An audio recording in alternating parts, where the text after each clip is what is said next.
Yo, what's up mga tropa peeps? Welcome back to my vlog at magandang araw po sa inyong lahat. At ito na po ang ating pag-uusapan ngayon dito po sa aking vlog na ito ay patungkol po dito sa nalalapit na next in line na po sa ICC ay ito pong si Bongo at si Sara Duterte. Yes po, tama po kayo sa inyong narinig. Bongo and Sara Duterte will be held liable, tingin ko, sa ICC dahil po sa kanilang partisipasyon sa EJK na nangyari po sa Davao noong pong mayor pa si Sara Duterte, at ito naman pong si Bongo ay noong mayor din doon sa Davao City, si Digong Duterte, si FPRRD. At nang naging presidente na ito ay tingin ko meron din siyang partisipasyon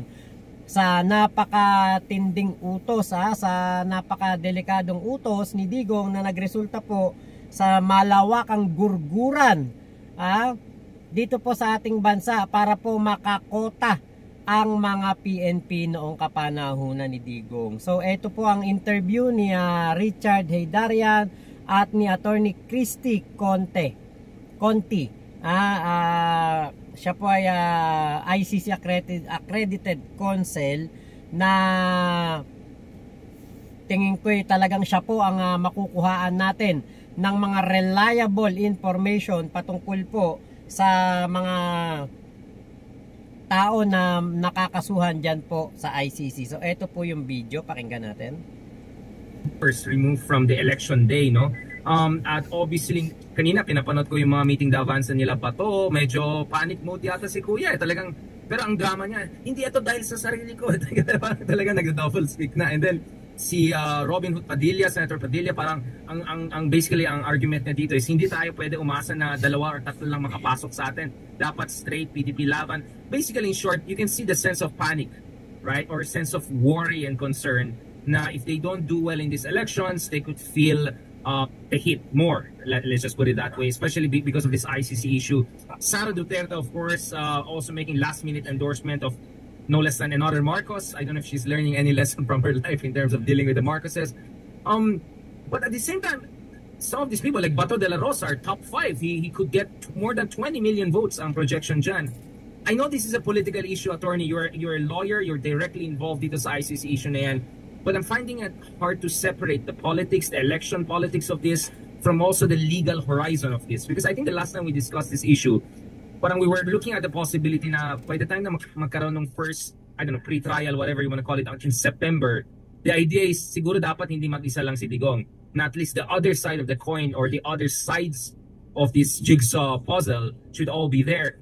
I know this is kind of like logistical, political discussion, but how are you feeling? Like, ano yung interface ng elections? Does it matter if some of these guys will get tens of millions of votes or make it to the Senate? Should the Duterte camp be worried about their performance and getting enough people in? Is this a numbers game, kumbaga?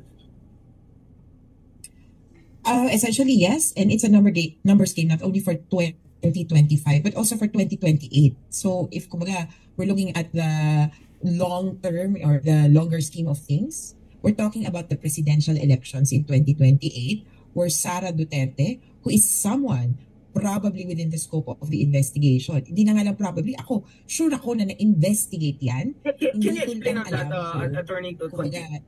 Can you explain, why do you think the idea of Sara being considered as among the principals is not far-fetched? Because a lot of other lawyers you talk to, or at least legal analysts, are slightly more skeptical on that. Parang Bato, sure na yan. Albayalde, they can see that. Maybe in Bongo. Pero Sara, mayor naman siya, hindi naman siya national level official. What is your theory of the case? So, for me, Sara, I would agree to some extent that Sara is not one of the most responsible. Although you have Las Cañas saying that Sara took over the DDS. So, para yung operational binigay sa prinsesa nung naging mayor na siya, o ikaw nang bahala sa DDS. And DDS is the exact platform kung saan naganap yung killings. In fact, si Sara, nag-suggest pa siya kung paano gawin yung patayan. Sabi daw niya kay Las Cañas, huwag nyo nang patayin diretso para yung police report, hindi killing. Yung police report, disappearance. Tapos ilibing nyo na lang. O kaya itapon sa dagat. Parang ganon. Kaya yung police report, maraming disappearance. Hindi killings. So may ganon daw siyang role. Pero ang itsura niyan, the ICC will look at who are responsible and then determine who are most responsible. For me, I'm not sure if the ICC has information that Sara also participated to whatever level na may nationwide, kabahagi siya sa pagbigayan ng pera. I'm not aware of that, pero we should be open to possibilities.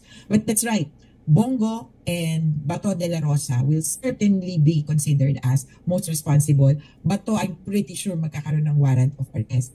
Kaya yung later in September, we might be looking at a sitting mayor, kung sakali Okay, tuloy natin. na mahuli na, etc. We're looking at a mayor of Davao on trial. Kasi mananalo siya, sabihin na natin. We're looking at 2 senators of the Republic being on trial. At pwede nilang gamitin to, and hopefully hindi ito yung kumagat sa mga tao, na parang they're going, that this is political, this is purely political, na persecution, na persecution instead of prosecution. And yun, mag-away pa siya dun sa 2028 elections. Kaya, ang hirap tingnan na gano'n. Kasi ngayon pa lang, mukhang pinag-iitsurahan na ang ICC ay foreign court. Bakit daw imported ang hustisya? Naku, hindi po yun yung ibig sabihin nun. Kung katulad ng konsepto ng human rights, hindi siya imported, it's more of universal, pangkalahatan ang hustisya. Kaya yung kaso niya crimes against humanity. Hindi lang krimen laban sa sangkatauhan. Ibig sabihin, pagkatao mo na, kaya kahit saan, dapat pwedeng parusahan yan. Ako, Attorney Conti, what I've been doing is looking at 10 to... Ayun, at tingin po ni Attorney Conti ay naimbestigahan na po itong si Sara Duterte, at soon, baka siya po ay dadamputin na ng ICC kasama si Bongo. Next na po sa ICC itong si Sara at si Bongo.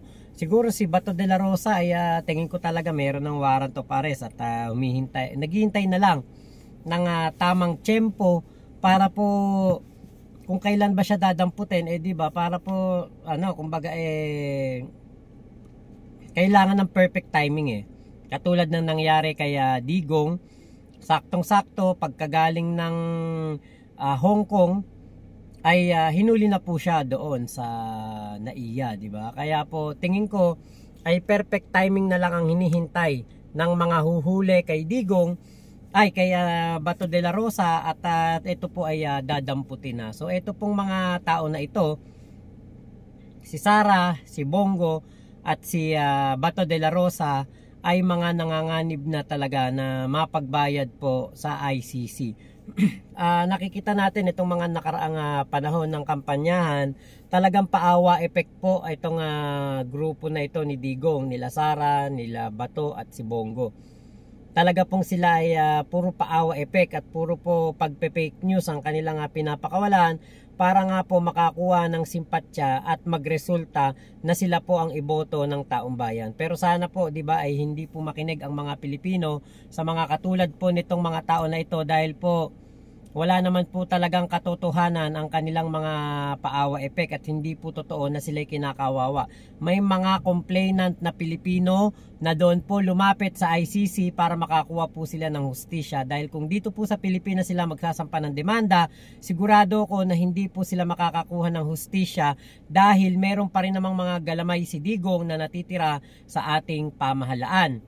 Hindi po lahat ay wala na diyan po sa pamahalaan, dahil unang-una si Digong, marami pong mga appointees yan na nandiyan pa din, especially sa ombudsman, 'di ba? At sa ano pala, sorry, hindi pala sa ombudsman, sa Supreme Court. 'Di ba? Sa Supreme Court po ay merong mga appointee diyan si Digong na hanggang ngayon nandiyan pa rin, at nakakabahala talaga sa mga nagkakaso kung dito nila idedemanda si Digong sa Pilipinas. May posibilidad talaga na mabasura ang kanilang mga kaso, dahil po makapangyarihan talaga si Digong at nakaupo po na Vice Presidente ang kanyang anak. Di ba? Kaya eto, sana ay magkaroon ito ng mabilis na pagkilo. Sana talaga ay ma-aksyonan na ito ng ating ICC. Na mapakulong itong si Bato, si Bongo at si Sara. Kasi po, kailangan ng mga kababayan natin ng hustisya at hindi po magkakaroon ng hustisya kung ito pong mga taong ito ay nakaupo pa rin sa gobyerno. So magkakaroon tayo ng kumbaga history in the making na ang dalawang senador na posibleng manalo ngayong eleksyon ay mga mga lilitisin ng ICC. At may posibilidad din na maipakulong doon po sa dahig kasama ni Digong. At syempre, history in the making din na meron pong mag-ama na Pilipino, dating mga makapangyarihan at dating presidente at ngayon vice-presidente, makukulong din po doon sa ICC. So dito tayo kasi nakikinig ng ng mga update kay Cristina Conti. Abogado to at ICC accredited talaga to.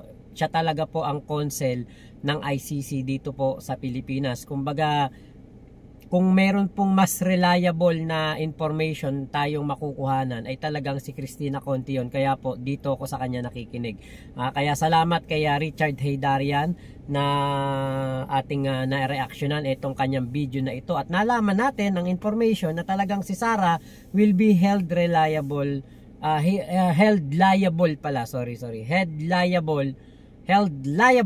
sa kanyang mga ginawa po na nung siya ay mayor ng Davao City. Kasi nandiyan naman si Las Cañas na magpapatotoo at meron siyang mga ebidensya na hawak na kung saan ay makapagdidiin dito kila Sara. Actually, si Las Cañas po, kaya po siya kumbaga hindi lumutang ng matagal, kaya po siya ay nanahimik, nagtago, ay dahil nga po sa banta sa kanyang buhay. So napakadelikado po basta makalaban mo ang mga Duterte sa Davao City. Kaya etong si Las Cañas ay sa tagal po ng kanyang pagtatago, buti na lang talaga ay hindi po siya nakita o natagpuan ng ating mga kalaban nitong si Digong, itong sila Digong at mga tauhan nito. Kasi ayon sa kanyang isang video o isang recorded audio yata yun, nakita ko na yun, napakinggan ko, talagang meron pong mga pagkakataon na palipat-lipat sila ng lugar dahil nga po may mga intelligence na sila po ay pinaghahanap nitong mga alagad ni Digong. So syempre ay para mapatahimik siya at hindi na po makapunta pa ng ICC. Buti na lang ngayon si Las Cañas po ay gwardyado, protektado po ng ICC dahil nga po sa banta sa kanyang buhay. So abangan natin ang mga update pa dito sa kaso na ito. Ingat po kayo, nasa mang panig kayo ng mundo. Muamua, chup chup. Love you. God bless us all, Pilipinas. God first. Salamat po. Bumoto na ba kayo? Ako hindi pa.